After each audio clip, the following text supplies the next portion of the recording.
Welcome to the Featured Anime Podcast. I'm your host, Jack. And I'm Rick. And today we're talking about Vampire Knight Guilty or Vampire Knight Season 2 for this week's choice. But before that, we talked a little bit about some feedback we got on episode 132, Tokyo Godfathers. Talked about receding hairlines, or hairlines in general, and talked about my VTubing avatar that's available right now for you to see on the looks really cool on the YouTube channel for when we live stream. You want to catch a part of that conversation or all of the conversation? Patreon.com/featured anime podcast. $1 a month will get you access to that bonus content every month. Now, before we actually dive into the meat and potatoes, we did get some feedback that I alluded to, a little bit more feedback I alluded to for episode 149, Paranoid Agent. Now, Rick, if you remember, we talked about a little bit about the police situation and how the daughter should have gone to the police to turn in her dad. And yes. Well, here's the thing. Here's some feedback that we had received. And they did, again, we ask to remain anonymous. So most citizens don't go to the police for most crimes, actually. For example, their niece was actually poisoned by one of their classmates during the year last year. The school didn't report the crime to the police, and nothing was actually ever done to the classmate or for the niece because of this. There is a mentality around there that is more of, if I go to the police, we will be punished for going to the police. The whole honor that's actually claimed is actually not very honorable. Now, I've heard, was that it? That's it. Okay. Growing up, I always heard snitches get stitches, and that makes perfect sense. Yeah. Well, I mean, like, especially when you grow up in a very gang heavily there's a lot snitches do get stitches. Well, actually, I take that back. Not all snitches get stitches. Some snitches just go on a nice long vacation and never come back. Yo. Okay. So all that being said, very much appreciated for the feedback on it for Paranoid Agent. Thank you for letting us know your personal experiences having to deal with it, or your family's experiences having to deal with it. We really do appreciate it. Anyone else have any other feedback, want to reach out to us or anything else, please do so. We really love hearing from y'all. Patreon.com/featured anime podcast. You can actually reach out to us on there, on Discord, featured anime podcast @gmail.com, at those anime guys on Twitter, featured anime podcast on Facebook, all those places. Now, onto the meat and potatoes, Rick. Onto the meat and potatoes. That was an interesting. Yes, that was an interesting appetizer, right? Ugh. So, Vampire Knight Season 2 came out in October 2008, ran through December 2008.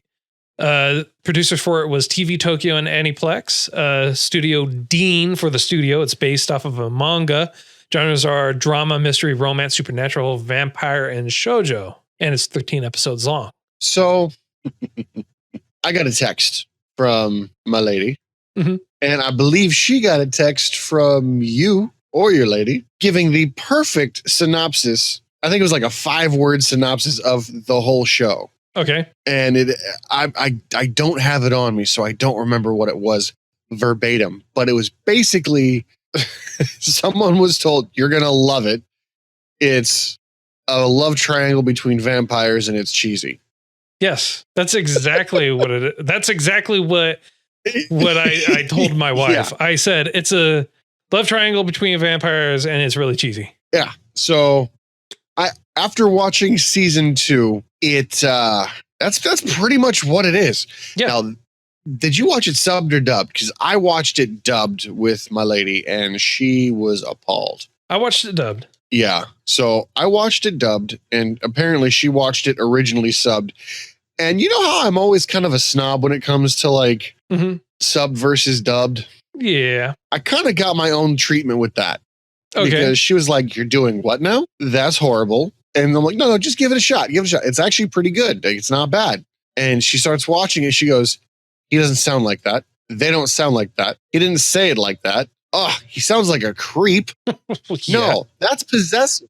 That's not how he said it in such a different way. The wording was slightly different in the tone. You're missing the tone. I'm like, the tone sounds creepy. The words look creepy. And she goes, no, in the sub, he's much more domineering, meaning the brother. Mhm. He's much more suave and Yeah. it's much more seductive. Yeah. And I'm like, you know what? You're looking at this not with rose-colored goggles, but with Twilight-covered goggles, because everyone thought Twilight was a fantastic movie when it came out. And now we look at it and go, what was that train wreck we liked so much? So I'm like, that's there's exactly still a what it lot of was. people out there that like it for varying reasons. But let me tell you this right now. All right. All right. Last episode, what did I say was going to happen? What did I call out? What did I say? I jumped up. Literally, my wife looked at me and was like, yes. What? That's right. I was doing a dance. I was like, I stopped it right there. I was like, we're having dinner now. That's it. We're done for the moment. I was like, let's do this. I was like all pumped. I was like, that's right. I was cooking dinner. That's right. I called it. And for everyone wanting to know what I called, I said that Yuki and Kaname were brother and sister, and that Yuki had her vampiric powers sealed, probably by her family, by her mom, in some way, somehow, it's going to end up working out like that. And it fell out like that to the T. It just felt so good. My wife was even telling me, she was like, look, she can't be a vampire, or they can't be siblings. It was like, look, I've seen enough anime. I've seen enough shoujo. I've seen enough to know that they're going to end up being siblings somehow, some way. And they're just going to try and find a way to tie it all in together. And they did. It was beautiful. I was so happy. I was jumping for joy. I was like, yes. And around that time, that's when I texted you. I was like, hey, Rick, what episode you on? Oh, that's why. Okay. That's exactly why.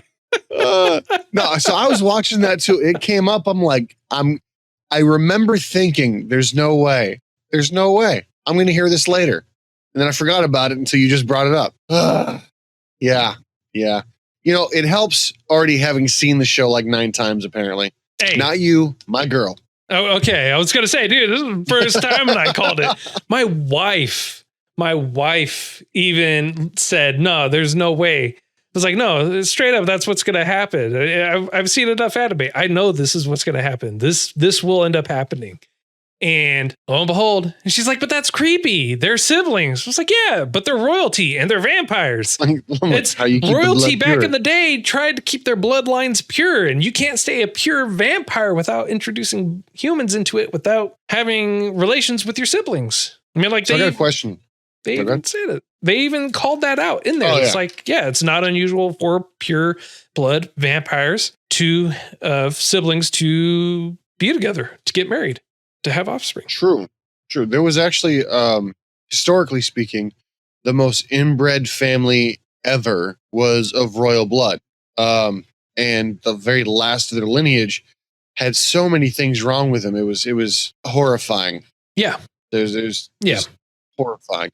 But before I forget, I might have said something last episode. I don't think I did. However, I don't know how it happened, but over the last week and a half, I was with a few friends of mine, and we looked up the most financially well-off individuals. And we started with Steven Spielberg, billionaire, by the way.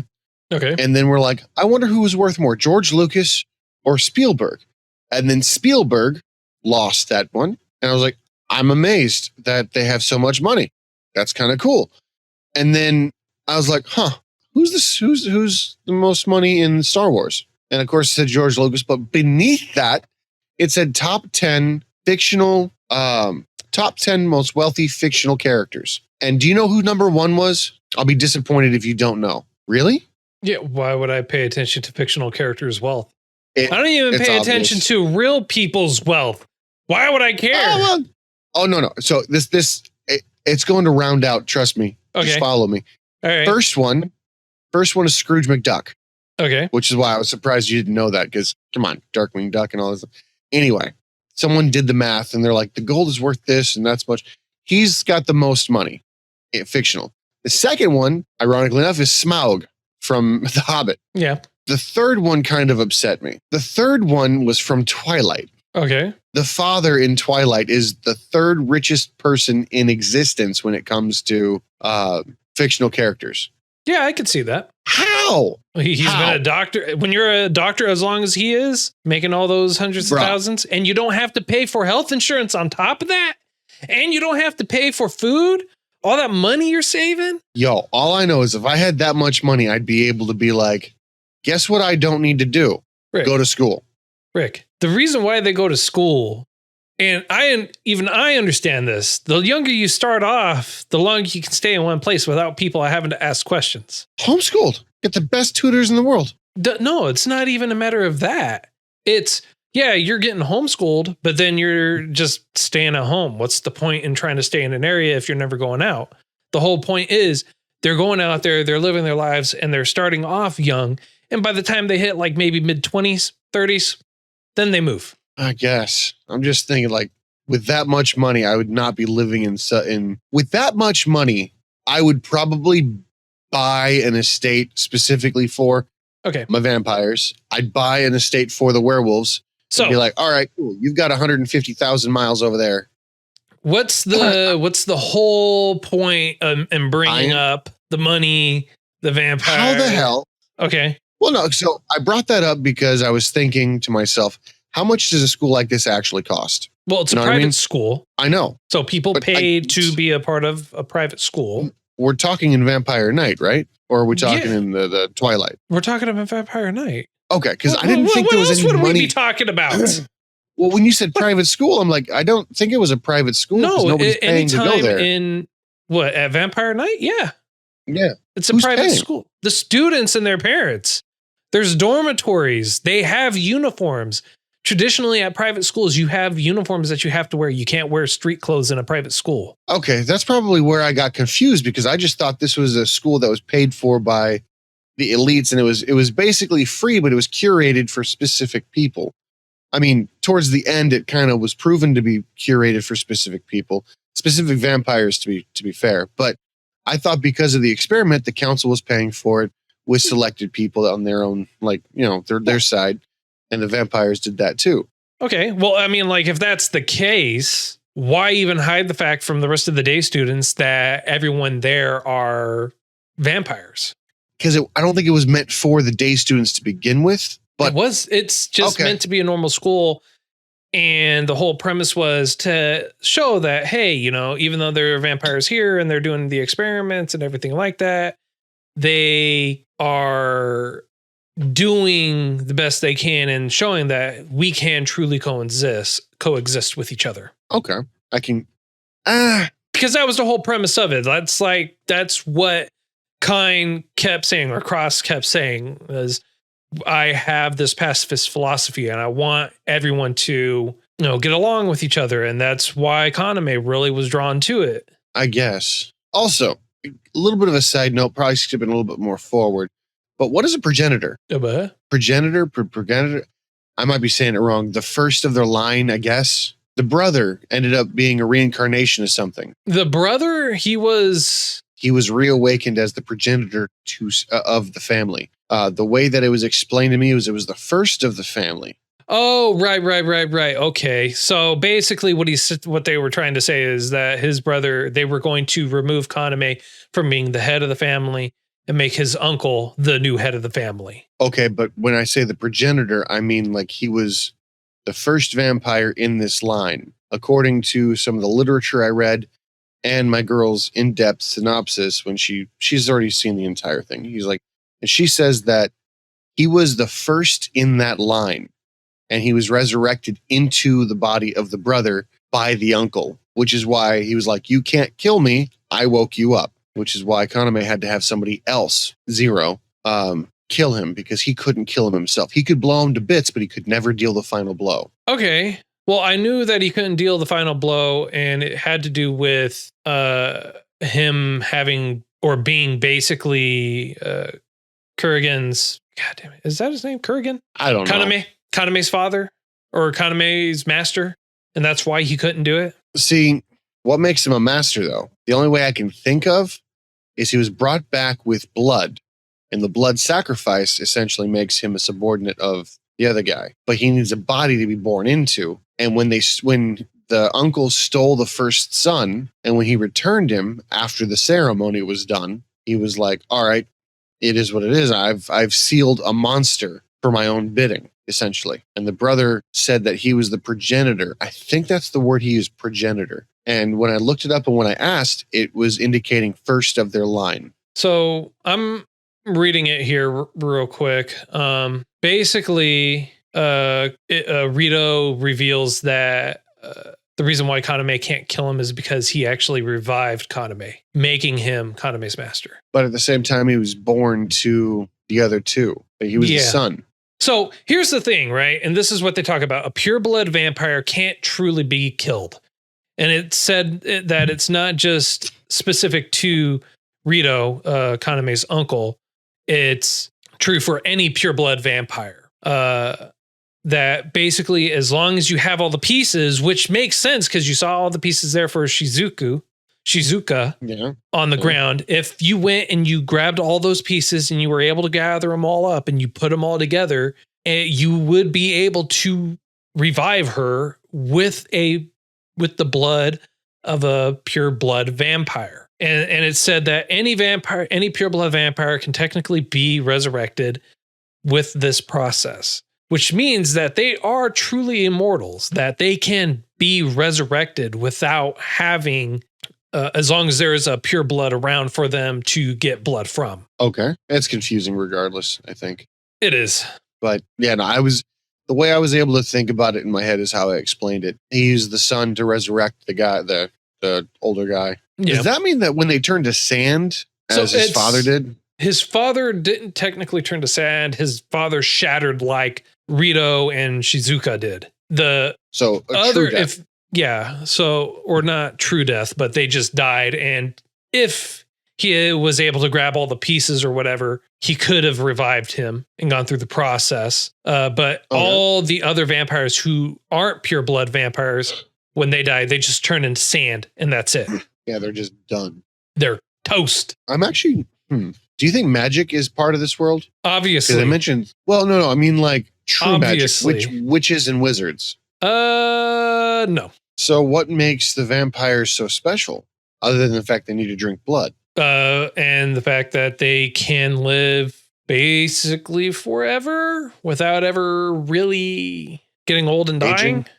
Well, and having superhuman strength. And how is it possible to have young vampires look young and older vampires look aged if they don't ever like get old and die? Okay. Plot vampire. Okay. That's really all I can say to that. Okay. Because I can't justify how that happened. Well, first of all, this is fictitious. True. 100% true. There is no basis of reality. I mean, if anyone really knows a true vampire, feel free to let us know. The other thing that they also clarified, because you know how we talked about why there's a day class and a night class, and then why does it really matter if they can go out during the day? I'm glad that they clarified it, because apparently being able to go out in the sunlight is not a trait shared amongst everyone. I know there was one guy that got a sunburn. I remember that. No, but they towards the last few episodes, Kaname had said, make sure everyone who is able to go out during the day is going out during the day to patrol and to protect. So apparently not everyone has the ability to go out during the day. And the same thing when all those other level E's or lower vampires that were coming, it was also commented, more of them will be coming now because it's night. So apparently it's not a trait that all of them share. Some of them can and some of them can't. I guess that makes a little bit of sense. Makes a lot of sense. But so does that mean that the aristocrats were once human? That or someone in their bloodline had human in them. That's why they're not considered. That's why they're not considered pure blood. Pure bloods have no human blood mixed in their lineage. Aristocrats were pure bloods, and then at some point got introduced with human blood along their lineage down the line. Okay. So what does that make Zero? An aristocrat? Kind of, sort of, not really. A plot vampire? You got a lot of plot vampires there, sir. He is a vampire. He is a vampire hunter that's a vampire. Okay, sure. Why And he's not? able to use magic of his own. We had talked and you said you'd looked it up that he would be the strongest because he had the 3 vampire bloods, Shizuka, Kaname, and Yuki's. Yeah. But he's also got the power of the twin. Yes, but That's so all that encompassing. And then you sprinkle in a little bit of plot armor right there to help it out. And, and you push it along the way. And then, boom, bada bing, bada boom. There you go. You got OP character. So my curiosity would be something akin to, what are you teaching What do you mean? in the Night Vampires? I realized they brought in an ethics teacher, but it was really a hunter in disguise. Well, it's not a hunter in disguise. They already knew. But we talked about this last time, and they even specified and discussed it last time, that they're not there to learn. They're more so there to do experiments and write theses and, for projects and things like that. It's not, they don't get grades. They don't get, Imagine giving someone who can freeze you to death an F. You, sir, get an F. What did you say? You heard me. Do you want to live? No, not really. That's why I'm giving you an F. That makes so much sense now. Well, F allow me to ruin you. You will now my live. Teacher. So, God, yeah. F is for frozen. Right. A is for aristocrat. But I do like that they did a nice job of tying it in from the last season. Oh yeah. They cleaned up everything that I was curious about before too. Yeah. And then any questions that they really had or that I really had, they introduced the answers or at least helped you get the answers through other means. Right. So the explanations as to what actually happened to Yuki in the past and why, what happened. And then why couldn't she just become a normal vampire or, pick your flavor as to whatever else going on. True. I like the fact that they showed you rather than told you. Yes. Most of the time. And there was a time or two when they're just like, you know what? We're just going to tell them and they're going to go with it. Yeah. And I felt like it was well done. I felt like it wasn't fast by any stretch of the imagination, but it wasn't so slow that I lost interest. Yeah. So, and you never really figured out what their powers were, Are you talking about Kaname's? Or yeah. Ritos? Like Ritos, I'm assuming it's like a blood whip because yeah, right. That's what he was doing. He used his own blood for it. And then Kaname, I just assume is kind of like a destruction style of magic. Like disintegration? Yeah, or whatever else. I don't know. Throw invisible objects. Thinking like almighty push. Yeah. Basically. And once he absorbed the blood of another pure blood vampire, he ended up just doubling his power or what? Yes, because that's what I do all the time. Well, I mean, it makes sense why Zero became so strong then, because he already had one, and I like how they explained it here too, because it made perfect sense. He's got 3 main vampire purebloods running through his system. Mm-hmm, mm-hmm. And then he has his twin that he unfortunately sucked dry. Upon his twin's request, I might add. Phrasing, yeah. Phrasing. You know what I meant. Get your mind out of the gutter, sir. Yeah, you can't force me to do anything. Jeez. So he consumed his... That's not any better. He drank his brother's blood. Just say what he did. He drank his brother's blood. He drank his brother. He drank his brother's blood. Tongue twister for me. I don't know why. Anyway, he assumed the ability and power of the twins. You're enjoying yourself a little too much there. Yeah, why not? Even your avatar's laughing. Oh, jeez. Anyway, moving on to the adult section. He's just jealous. That's all it is. Anyway, I'll finish this. I promise. He consumed his brother, drank his brother, finished the life force of his brother. So essentially, two merged back into one, as they always should have been. Right. And so he's already got the curse of the twins that he overcame coursing through his veins. Then he has three pureblood vampires. In theory, he should be the strongest thing really in existence. Yeah. So, like, I agree with you 100%. In theory, that's what it should be. But unfortunately, we don't have the answers. I do know that the manga ended in 2014. So I would assume that we have answers in the manga. We do. We do. Yeah, no, we do. I read a little further ahead. So did my wife. So did my wife. All right. So like, overall, it's a decent story, and I really wish they made a third season. Did they? No, not that I know of. I don't. No, they just had that 3-minute OVA that I didn't watch. That's it. I wasn't aware. Yeah, we had talked about it, and it was supposed to be a comedy. I think it's a DVD special only. I know a certain someone who might have it. I think I can get it. So, all right. Well, I think this is a good spot, sir. So, on a scale of up to 10, how would you rate this? I gave last one a 7. I'm going to give this one a 6, and I'm lowering the score because the ending is open-ended and it does not give it doesn't give closure like I know you like, but it didn't give closure at all for me because I felt like it left too many stories feeling like they're the middle point. One guy goes one way saying, I'm going to protect so-and-so. Another guy goes another way saying, I'm looking for something. You're in the middle where you're sending people on quests. This should have happened in the middle of the season. And then we have a resolution where they either come back together, they resolve each other, they do something. They're all friends. They're all foes. Like you have a clear standing of where people are, what they're doing. And when they did this, there was really good promise. Yeah, there was great promise in it. For me, I'm actually going lower than you. I'm going with a 5. Really? That surprises me. How come? The reason why I'm going with the 5, because I saw a pretty basically surprising point coming a mile away, apparently.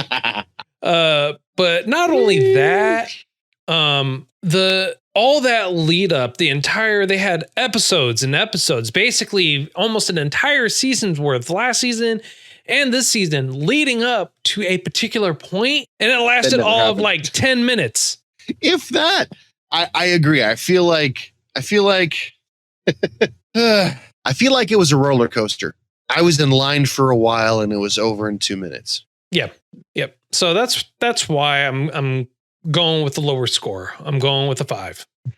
So you wanted more of a Dragon Ball Z-esque timeline? No, not even that. I just wish it wasn't so lackluster. The whole thing leading up to it and then the resolution of it, it was just kind of blah.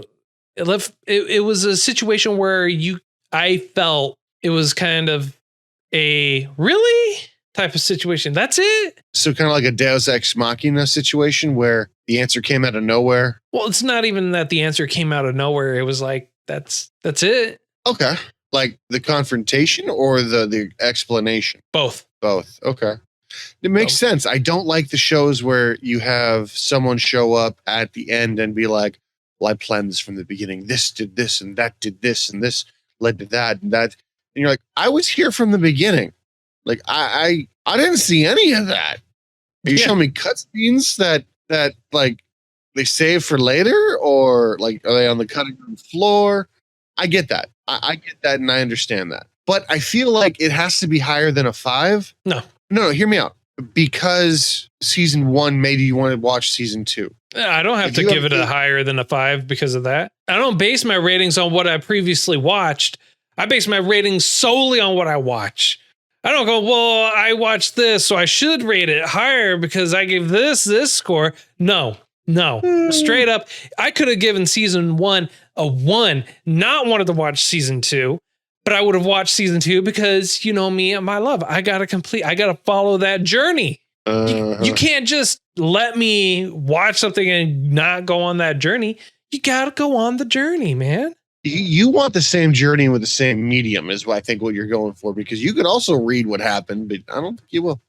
Never know. We find Never out. know. Okay, well, so in the manga, we actually find out where vampire babies come from. That's kind of good to know.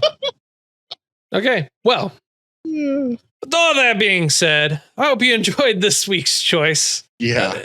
If you feel like we missed something, we did too much justice, didn't do it enough justice, we just plain old got something wrong, or anything else, feel free to let us know. Please reach out to us, featuredanimepodcast@gmail.com, at Those Anime Guys on Twitter, Featured Anime Podcast on Facebook. Join us in our Discord. Feel free to reach out to us on there and let us know. Link for that's going to be in the show notes for you. And if you want to buy yourself some swanky merch, shop.featuredanimepodcast.com, or get yourself some bonus content. $1 a month will get you that. Patreon.com/featuredanimepodcast. But before we go, and I'm going to have to go back and cut all this in. Actually, I'm not going to cut it in. I'm just going to do it right here. We're watching next week Mobile Suit Gundam Movie 1, the one that came out in 1981. 1981. Okay. Okay. I'm very curious. What do you envision the animation style is going to be? Clean, crisp, remastered almost? I'm gonna envision it being a 1981 anime movie that is Gundam mecha related. Okay. Okay. That's what I'm going with. That's my dealio. Alrighty. All right. Well, till next time, I'm Jack. I'm Rick, and this is just your monthly reminder not to suck any vampire dry. Phrasing. Later.